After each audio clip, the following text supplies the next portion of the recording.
번째 책 듣는 밤 첫 번째 책을 소개해 주실 분은 안정희님입니다. 여러분 박수 한번 보내주세요. 네, 안녕하세요. 책 읽기 좋은 가을밤, 이렇게 책 드는 밤에 오신 여러분들을 환영합니다. 감사합니다. 제가 오늘 소개해드릴 작품은 토마스 하디의 환상을 쫓는 여인이라는 고전 단편 소설입니다. 요새 저는 도서관에서 고전 단편 읽기 독서 클럽을 하고 있는데요. 덕분에 고전 단편의 매력에 푹 빠졌습니다. 우리가 익히 알고 있거나 생소한 작품들도 많은데요. 짧지만 여운이 있고 많은 생각을 하게 하고, 무엇보다 독서에 약한 저 같은 사람에게 단편이 참 좋습니다. 저는 책을 좋아하지만 꾸준히 읽지 못했는데요. 여러분들은 어떠신가요? 저는 이곳 옴니버스 카페에서 하는 온라인 북클럽을 통해 매일 책을 읽어 거의 1년이 다 돼갑니다. 그 덕분에 책과 가까이 하게 되었고 책 읽는 근성이 생겼습니다. 더불어 고전 단편 읽기를 통해 고전 중장편도 도전하고 싶은 마음이 생겼습니다. 토마스 하디, 생소한 분들도 계시고 아시는 분들도 계실 텐데요. 잠깐 작가 소개를 하겠습니다. 토마스 하디는 19세기 영국의 소설가이자 시인, 극작가입니다. 그는 1840년 6월 2일 영국 남서부 도세주 가난한 마을에서 석공인 아버지와 독서를 좋아하는 어머니 사이에서 태어났습니다. 석공이었던 부친의 직업을 이어받아 건축가의 도제 생활을 했지만 일찍부터 문학적 열정과 재능을 가지고 있었기에 문인의 길을 걷습니다. 그의 대표작으로 우리가 아는 테스가 있는데요. 몰락한 농가의 딸로 순수하고 아름다운 테스에게 시련이 닥치고 불행한 결말을 맺게 되는 내용입니다. 나스타샤 킨스키 주연의 영화로 나오기도 했는데요. 저는 아직 읽어보지 못했지만 테스와 그의 다른 단편들도 읽고 싶습니다. 오늘은 그의 단편 중 하나인 환상을 쫓는 여인을 만나보시겠습니다.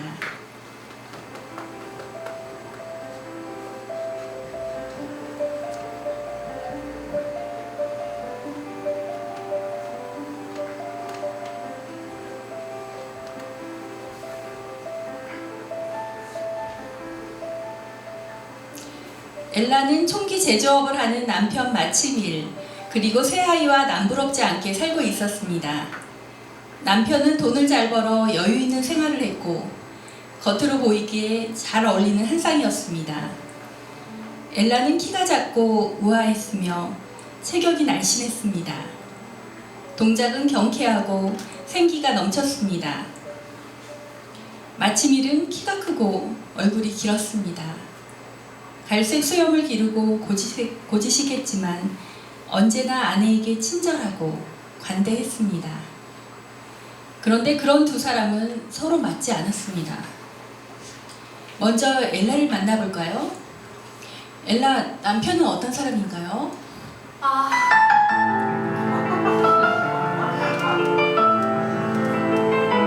말도 마세요. 저랑 남편은 얼마나 안 맞는지. 남편은 차분한 사람이고요. 저는 좀 예민하고 섬세한 편이죠. 그렇다고 저희 부부가 자주 충돌하거나 그런 건 아니에요. 다만 취미나 기호 같은 그런 사소하면서도 아주 중요한 거에서 공통점이라고는 없거든요. 제 남편은 총기 제조업에 종사하는데 저는 이게 정말 마음에 안 들어요. 생각해보세요. 제 남편이 만드는 물건이 누군가의 생명을 빼앗는 걸 생각만 하면 막 저는 이런 생각을 할 때마다 너무 괴로워요. 결혼 전에는 제 남편이 될 사람이 이런 직업을 가질 거라고 꿈에도 생각해본 적 없었죠. 어머니는 늘 경제력이 있는 남자랑 결혼하는 게 여자에게 최고라고 하셨거든요. 근데 마침 제가 결혼할 나이도 됐고 또 그런 불우한 남자가 청혼을 하길래 받아들이긴 했는데 근데 전 제 남편 직업이 정말 마음에 안 들어요. 좀 소물적이고 천하다고 생각해요. 그는 시라고는 전혀 모른다니까요. 정말이에요. 알려고도 하지 않아요. 참 유치하게. 마침일 엘라에 대해서 어떻게 생각하세요? 우리 시 숭배자 말씀입니까? 그래요. 예, 저는 있잖아요. 이 남자가 말이죠. 힘들게 바깥 생활을 해서 돈을 벌어다 주면 이걸 고맙게 생각을 해야지. 예? 근데 허구한 날 그 고리타분한 시나 붙잡고서는 뭐야? 시와 영혼의 숭배자? 아니 온갖 우아한 다 하고 있다니까요. 엘라는 그런 남편과 사는 자신을 불쌍히 여기며 자신의 섬세하고 우아한 감정을 발산할 수 있는 상상의 세계로 빠져 지냅니다.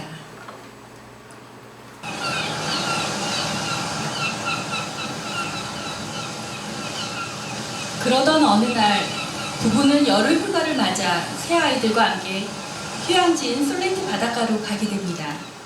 그리고 거기서 소위 요즘 말하는 한 달 살기를 하게 되지요. 한 달 동안 지낼 셋집을 계약하는데 거기서 깜짝 놀랄 만한 일이 벌어지게 됩니다. 과연 어떤 일이 일어나는지 지금 함께 보시죠. 원래 이 방을 쓰시는 독신 신사분이 1년 내내 빌리셨는데 3, 4주일 동안 자기 방을 비워줄 테니 쓰셔도 된다고 하시네요. 아, 어머. 정말 친절하신 분이시네요. 사실 전 이 집이 정말 마음에 들었었는데 방을 2개 다른 분 쓰신다고 해서 고민했었거든요. 실은 그분 말이에요. 보통 젊은이들과는 전혀 다른 분이랍니다. 뭐라고 할까요? 마치 꿈꾸는 듯하고 고독하고 약간 우울한 편이죠. 책들이 있어서 정말 좋네요. 이 방을 제가 쓰면 좋겠어요. 방을 내주신 분이 책이 무척 많으신 모양이에요. 여기 있는 책을 제가 좀 읽어도 될까요, 부인? 그럼요. 괜찮고 말고요. 부인, 그분은 문학을 하시는 분이거든요. 사실 그분은 시인이랍니다. 예, 시인이요. 이름도 알려지신 분이래요. 시인이라고요? 그런 줄 전혀 몰랐네요.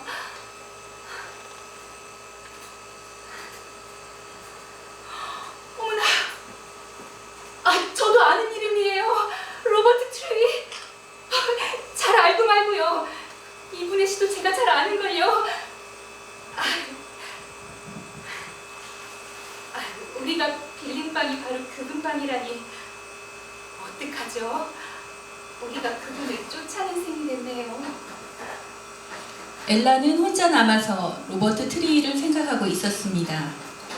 생각지도 못한 그런 우연이었습니다. 그녀의 이런 놀라움은 당연한 것이었습니다. 그녀는 불우한 문인의 외동딸이었고 최근 한두 해 동안 자신도 직접 시를 쓰고 있었습니다. 살림살이를 꾸려나가고 자신과 맞지 않는 남편과의 사이에서 아이들을 낳으면서 그녀는 우울한 침체 상태에 빠지게 되었지요. 이러한 고통의 감정의 돌파구로 쓴 시를 남자 이름 존 아이비로 이름 없는 잡지의 기고에서 실린 적이 있었습니다. 그녀의 시가 2번째 실렸을 때 공교롭게도 그 잡지에는 로버트 트리위의 시가 함께 실렸습니다. 우연히 같은 주제로 두 사람의 시가 실리게 된 것이죠. 그 일로부터 엘라는 트리위에게 깊은 관심을 갖게 됩니다. 그 집에 머물면서 엘라는 수시로 호퍼 부인과 그 시인에 대해 이런저런 얘기를 나누었지요. 그러던 어느 날이었습니다. 여기 보세요. 여기 벽지에 연필로 작게 끄적거린 글씨가 있어요. 어머나, 좀 보여주세요. 이게 바로 그분 시의 출발이라고 할 수 있어요. 처음 생각나는 착상을 이렇게 적은 거예요. 대부분 지워버리긴 했지만 그래도 아직 읽을 수 있죠. 여기 씌워진 게 나중에 그대로 잡지에 실린 것을 본 적도 있답니다. 아주 최근에 새로 쓴 것도 있는 것 같아요. 자, 이거 보세요. 이건 저도 보지 못한 건데요. 아이 바로 며칠 전에 써둔 모양이죠. 아, 정말 그렇네요. 엘라는 남편이 배를 타고 관광을 나간 동안 최근에 나온 트리위의 작은 시집을 거의 다 외울 정도로 거듭해 읽었습니다. 그리고 어떻게 해서든 그의 시에 필적할 만한 작품을 한번 써보려고 많은 시간을 허비했지요. 그러나 결국 도저히 능력이 되지 않는 것을 실감하고 울어버리고 말았습니다. 그다지 멀지 않은 곳에 있으면서도 접근하기 어려운 그 스승에게는 자석과 같은 매력이 있었지요. 그녀가 아직 한 번도 얼굴조차 보지 못한 사람에게 빠져드는 것은 남편에 대한 무미건조한 감정에 반해 자식의 벅찬 감정을 배출할 수 있는 대상을 찾고 있었기 때문이에요. 그리고 우연이라고 하기에 너무나 아름다운 이 운명에 정열을 불태우기 시작한 것이죠. 그러던 어느 날 아이들이 벽장에서 숨바꼭질을 하다가 그 안에 옷을 끄집어냈어요. 후퍼 부인은 트리위 씨 것이라고 말하고 다시 벽장 옷걸이에 걸어두었지요. 그리고 그날 오후 늦게 아무도 없을 때 엘라는 벽장 문을 열었습니다.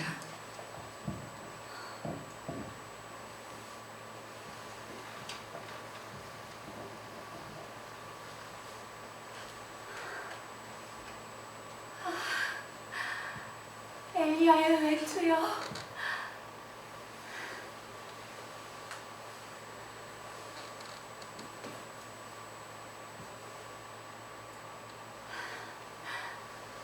나에게도 이런 영감이 솟아올라. 이 기막힌 천재와 함께만 겨뤄볼 수 있다면. 여보, 뭐 하고 있어 지금? 아. 어? 아유, 그 남의 옷을 뭐하러 입고 있는 거야 그걸? 이 벽장 속에 걸려 있더라고요. 그래서 장난 좀 한번 쳐본 거예요. 이런 장난이라도 한번 쳐야지. 전 당최 할 일이 없는 걸요. 너무 심심해요. 당신은 늘 밖에 나가 있으니까요. 내가 늘 밖에 나가 있었다고? 그랬나? 그날 밤 엘라는 또다시 그 집 여자 주인과 여러 가지 이야기를 주고받았습니다. 그것 보세요. 부인께서도 트리위 씨에게 상당히 흥미를 갖고 계신 모양이네요. 실은 방금 전에 그분에게서 연락이 왔답니다. 제가 만일 집에 있다면 내일 오후에 들러서 필요한 책을 좀 찾아가시겠다는데요. 그래도 괜찮을까요? 아, 그럼요. 만나보실 생각이 있으면 그때 트리위 씨를 만날 수 있을 거예요. 엘라는 남모르는 즐거움을 느끼며 약속을 하고 그 사람에 대한 생각을 하면서 잠자리에 들었습니다. 이튿날 아침 남편은 이렇게 말을 꺼내는 것이었어요. 여보, 내가 말이야, 어? 그 어제 당신이 한 말을 좀 곰곰이 한번 생각해봤거든. 내가 그냥 밤낮 혼자 돌아다니고 당신만 혼자 내버려뒀다는 말, 그 말 말이야. 그래, 뭐 아무래도 당신 말이 맞는 것 같아. 그러니까 그래, 오늘 그 바다가 조용하니까 우리 함께 보트를 타고 나가서 우리 신나게 한번 놀아보는 건 어떨까? 나 도무지 갖고 싶지가 않아. 뭐라고 중얼거리는 거야? 당신이 그렇게 말해줘서 얼마나 기쁜지 몰라요. 근데 어떡하죠? 전 오늘 도무지 뱃놀이를 하고 싶지가 않네요. 그래? 뭐 그럼 어쩔 수 없지. 알았어, 나 갔다 올게. 남편과 아이들도 모두 해변에 나가고 없어서 집안은 말할 수 없이 조용했습니다. 그때 문에서 노크 소리가 들려왔습니다. 그녀의 가슴이 쿵쾅거리며 뛰었지요. 아유, 이거 정말 실망이네요. 트리위 씨는 결국 오시지 않는다네요. 책이 필요 없어져서 오지 않으신대요. 엘라는 비참할 정도로 실망했지요. 아이들이 양말을 온통 적신 채 돌아와서 엄마 앞으로 달려오고 바닷가에서 겪은 온갖 경험담을 늘어놓아도 그녀는 여느 때의 절반만큼도 관심이 생기지 않았거든요. 후퍼 부인, 혹시 사진 가지고 계신 거 있으신가요? 전에 여기 계시던 그분 사진 말이에요. 네, 가지고 있죠. 부인이 지금 쓰시는 침실 벽난로 선반 그 위 사진틀에 끼워져 있어요. 그래요? 하지만 그 액자에는 태공 부부의 사진만 있던데요. 네, 그렇죠. 사실 그분 사진이 그 밑에 들어있답니다. 원래 그분 사진을 넣어둔 액자예요. 제가 사온 건데 그분이 잠시 떠나면서 제게 부탁을 했었죠. 제발 이 방에 들어오는 분들에게 자신의 사진이 눈에 띄지 않게 해달라는 거예요. 그래서 제가 그 양반 사진 앞에다가 임시로 태공 부부의 사진을 끼워 넣은 거예요. 그분은 잘생기신 분이신가요? 글쎄요, 저는 그렇게 생각하는데. 그렇게 생각하지 않는 사람도 있겠죠. 제가 보기에도 그럴까요? 부인도 아마 그렇게 생각하실 겁니다. 마침 그때 전보 한 장이 왔습니다. 남편이 친구들과 요트로 멀리 와서 다음 날에나 돌아올 수 있다는 내용이었습니다. 밤이 되자 엘라는 아이들을 재우고 그 방으로 들어가 액자 뒷판을 열고 사진을 꺼내 보았어요. 보기만 해도 가슴이 철렁거리는 그런 얼굴이었지요. 멋진 콧수염과 나폴레옹 3세를 연상시키는 턱수염을 기르고 있었어요. 엘라는 낮고 부드럽게 그리고 다정한 목소리로 중얼거렸습니다.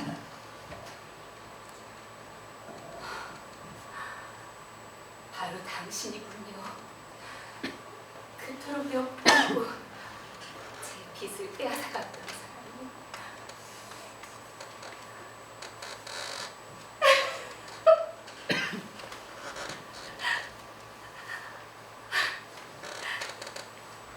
정말 터무니없죠? 남편과 새 아이까지 있는 제가 아직 한 번도 만나보지 못한 당신에게 끌리다니. 하지만 난 알아요. 우린 아직 한 번도 만나본 적 없었지만 당신이야말로 저와 가장 가까운 사람이라는 걸요. 남편보다도 더 가깝고 더 진실된 사람이라는 걸요. 안타깝게도 엘라는 그 시인과 만나지 못하고 휴가가 끝나서 집으로 돌아왔습니다. 그러던 어느 날 남편의 친구인 그 지방에서 가장 유력한 신문의 편집장이 그들 부부와 함께 식사를 하게 되었지요. 이 자리에서 우연히 이 시인이 화제에 오르게 되었고 그 편집장은 풍경화가인 자신의 아우가 트리 위의 친구라는 것입니다. 그 아우와 안면이 있던 엘라는 그 아우와 트리 씨를 집으로 초대했고 방문 약속을 잡았습니다. 엘라는 뛸 듯이 기뻤어요. 마음속으로만 사모하면서 아직 만나보지 못한 그 사람을 만나게 되었으니 말이에요. 드디어 약속한 그날과 시간이 되어 편집장의 동생이 들어왔습니다. 아이고, 정말 죄송해서 어떡하죠? 트리요. 진짜 이 친구 진짜 묘한 친구라니까요. 마침내 부인. 그 친구가요. 진짜 처음에는 꼭 온다고 그랬었거든요. 그러더니만 갑자기 올 수 없게 됐다고. 여행 후에 완전히 먼지투성이가 돼가지고 집으로 돌아가고 싶어졌나 봐요. 그럼 그분은 오시지 않는 건가요? 네, 그런 셈이죠. 대신 저더러 사과를 전해달라고 하더라고요. 그분과 헤어지신 지 얼마나 되셨나요? 글쎄요. 지금 막 저 건너편에서 그래요. 저 큰 길에서 막 헤어져서 이리로 오는 길입니다. 네. 그럼 그분은 바로 우리 집 문 앞을 지나치신 거군요. 길이야 이쪽밖에 없으니까 지나갔겠죠. 사실 지금 그 친구 기분이 많이 우울해가지고 아무도 만나고 싶지 않다나. 실은요, 어제 발간된 평문 잡지에서요, 무척 호평을 받았어요. 우연히 여기서 그걸 읽고 나서는 하루 종일 어찌다 우울해하던지. 화가가 떠난 지 하루 이틀 정도 지난 어느 날 아침, 그녀는 2층 거실에 혼자 앉아 런던에서 방금 배달된 신문을 읽고 있었습니다. 그러다가 문득 그녀는 다음과 같은 기사를 발견했습니다. 시인의 자살.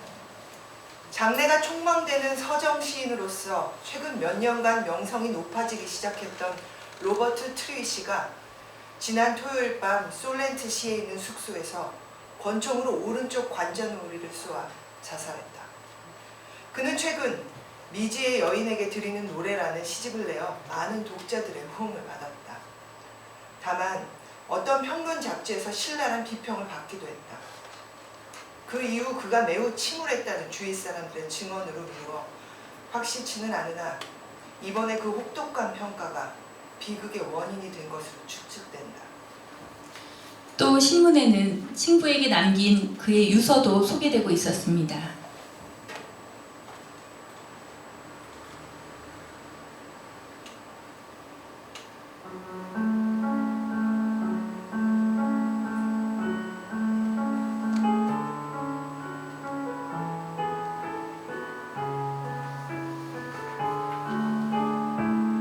이 편지가 자네 손에 들어가기 전에 난 이제 더 이상 내 주위 걸 보고 듣고 알게 되는 이 세상의 고통에서 벗어나 이 고통에서 벗어날 수 있어. 다만 내 행동이 이유가 분명하고 이치에 어긋나지 않는다는 것 그 점만은 분명히 믿을 수 있네. 만일 하느님께서 나를 다정하게 보살펴주는 여성을 보내주셨다면 난 이 세상에서 좀 더 살아있어야 할 그런 이유를 발견했을지도 모르지. 자네도 알다시피 난 오랫동안 그런 여성, 현실에서는 만날 수 없는 그런 여성을 항상 동경해왔지 않은가. 발견할 수도 없고 손에 잡히지도 않는 그런 여인이 내 마지막 시집에 영감을 불어넣어 주었네.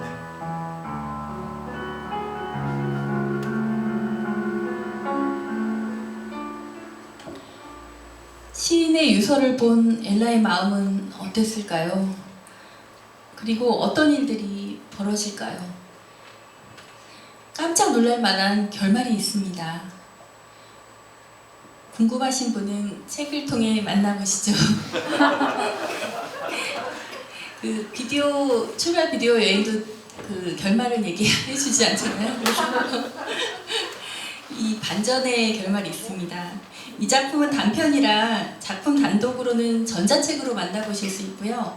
그리고 종이책으로는 이문열 세계 명작 산책 1권인 사랑의 여러 빛깔에 수록되어 있습니다. 그래서 이게 구 버전이고 이게 신 버전인데요. 구입하시거나 도서관에 있으니 빌려보셔도 되겠습니다. 앞서 말씀드렸듯이 도서관에서 이 작품을 가지고 줌으로 독서 토론을 했는데요. 저도 그 계기로 이 작품을 알게 되었습니다. 이 작품을 통해 현실을 비춰보며 특히 부부관계를 생각해 보았습니다. 회원들이 오래 알게 된 사이가 아닌데도 눈물을 흘리며 나누는 힐링의 시간이었어요. 이렇듯 고전은 시대를 막론하고 우리에게 시사하는 바가 크고 적용할 점들이 많은 것 같습니다. 여러분들도 이 작품을 통해 자신의 삶을 돌아보는 시간이 되시길 바랍니다. 들어주셔서 감사합니다.